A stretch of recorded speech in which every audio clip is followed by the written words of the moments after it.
Hey everybody, and welcome to my channel. Today we're going to be talking about what to do when you feel overwhelmed, overworked, and underpaid as a social worker. If you're interested in this topic, then please keep watching. I'm Anika Thomas, the founder and clinical social worker at Kindred Connections Therapy Center. I've been a social worker for over 12 years. I decided to do an entire YouTube channel on my journey from cubicle working social worker to successful entrepreneur. Welcome to my channel.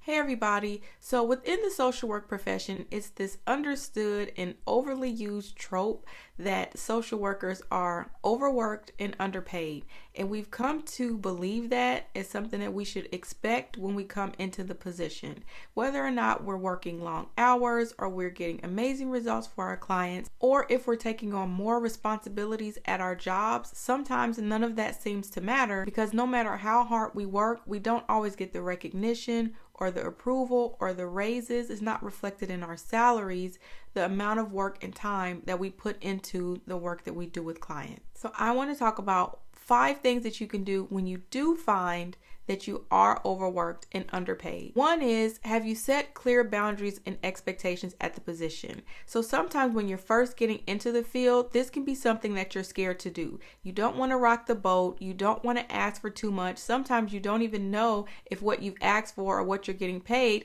is the right amount of money, or if you should be asking for more. So sometimes we question our value and question our worth because there's no set parameter or guideline around how much money we should be making based off of the work that we're doing. Sometimes when we don't have clarity about that, it makes it very hard for us to be able to set firm boundaries about what we expect and what we don't expect, what we want and what we don't want, and what we're willing to do and what we're not willing to do. But one thing I know for sure is regardless of where you are in that, if you're taking on more tasks and more responsibilities and not setting good boundaries with your coworker and your supervisor, you will definitely be putting yourself in a position to be overworked. And if you find that you have a supervisor who is very demanding and does require for you to stay over very often, one of the things that is going to be very scary for you to do this, but one of the things that you have to do is to be able to help put things in perspective for your supervisor. So if they're asking you to do multiple tasks, you can always say, well, last week you asked me to work on this, so right now I'm doing this and this. So if I shift my focus to do this thing, I want you to know and understand that it's going to put this off for a couple days or a couple weeks. Are you okay with that? So you want to make it clear that you're not just saying, yes, I'll do it. Yes, I'll do it. Okay, that's fine.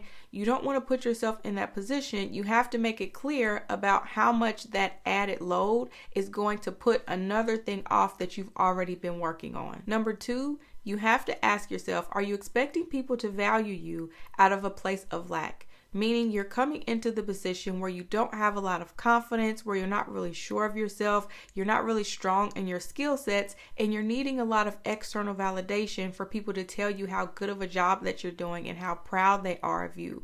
So if that's the case, then you have to make sure that you're gaining your skills, that you're gaining your knowledge, so that the external validation and approval is not something that you're needing to feel good about the work that you're doing as a social worker. Now that confidence can take a lot of time to grow, and it can feel like you have a really long way before you get there when you're just starting out into the profession. If you're not just starting out into the field and you know that you've done good work that deserves to be recognized and appreciated, then you have to consider the culture of the place where you've worked. And I'll put a card up at the top for a video that I also did that talks about company culture, because that's going to be a huge factor in whether or not your company is even in a position to recognize you for the things that you do. Is it even a value system within the company culture? Number 3, speaking of company culture, you also have to consider, are you the only African American person on staff? If that's the case, you might be working at an agency that doesn't value the input of African Americans. And what that can look like in a position is sometimes you say things and have ideas and suggestions, but your voice is never brought into the room. Or sometimes people sidestep the conversation around what you said, or if you give a suggestion, it's not really validated or seen as something that needs to be considered as an option. And as crazy as it is, sometimes you'll literally feel like you're talking in the wind, as if you're saying something in a meeting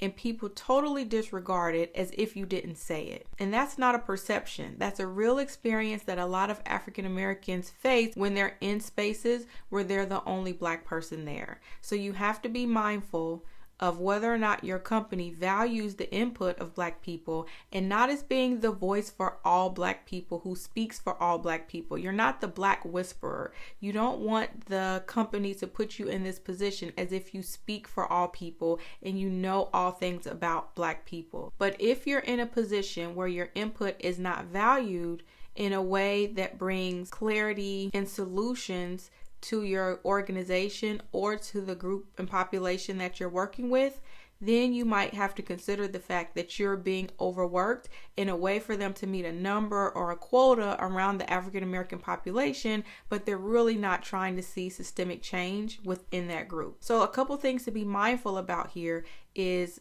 are your coworkers and staff always coming to you for input and suggestions as if you're the ultimate voice for Black people? Or are people coming to you and asking you questions as if you speak for the entire community? Or if they don't understand a phenomenon or something that's going on in the community, are they burdening you with their lack of understanding and knowledge about the community? All of those things can put added weight on you within the position, because you're having to serve not only your clients, but then you're also serving as the encyclopedia for all things Black within your organization. Number 4, you have to ask yourself, are you people pleasing and are you staying small? So although it takes time, sometimes it takes time to get into that position that you ultimately want, and you have to sometimes work positions that you really don't have a passion for.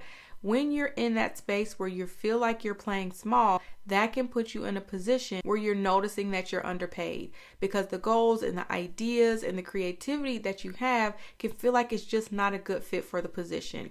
You can have ideas and goals that exceeds your organization's capacity to meet the things that you want to do. And then you're having to shrink down because they don't have the money, they don't have the budget, they don't have the vision or the focus to do the things that you want to do. And then it can feel like you're being underpaid, or you're literally being underpaid because of the value that you bring to the organization. The salary or the hourly wage that you're making is just not a match for the value that you bring to the company. So that can be a way in which you're staying small. And if you're people pleasing, that means you're going to be saying yes to a lot of things that you really don't want to do in hopes that it'll get you to another position, or that it will better position you for something else that's going to come available in the organization. And that's always no guarantee to know if that's the case or not. So it's best to just stick with your guns, do the things that you actually want to do, and not in the hopes that taking on more will better position you for something else if you have no guarantee that that extra work is going to be a one-to-one relationship. Because you don't want to be the person in the company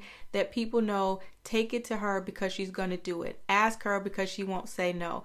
Put it on her because she'll always find a way to figure it out. You don't want to be that person. And number 5, do you understand the system or are you jaded? So one of the things that you have to understand is when you work within a capitalist system, the goal of the system is to get as much work out of people as they possibly can for as small of wages as possible. When you better understand the system, then you don't set yourself up for disappointment because you know what to expect. You know that you are going to be asked to do more, but the decision becomes yours on whether or not you want to stay in that position, or if you want to think about pivoting into entrepreneurship. And if you work for a nonprofit organization or a government entity, you also have to know that politics are playing into the decisions that your organization is making. So it's not just going to be about helping people and fulfilling outcomes. There's oftentimes going to be a political tone that you might not understand, or something that's happening, conversations that are happening at higher levels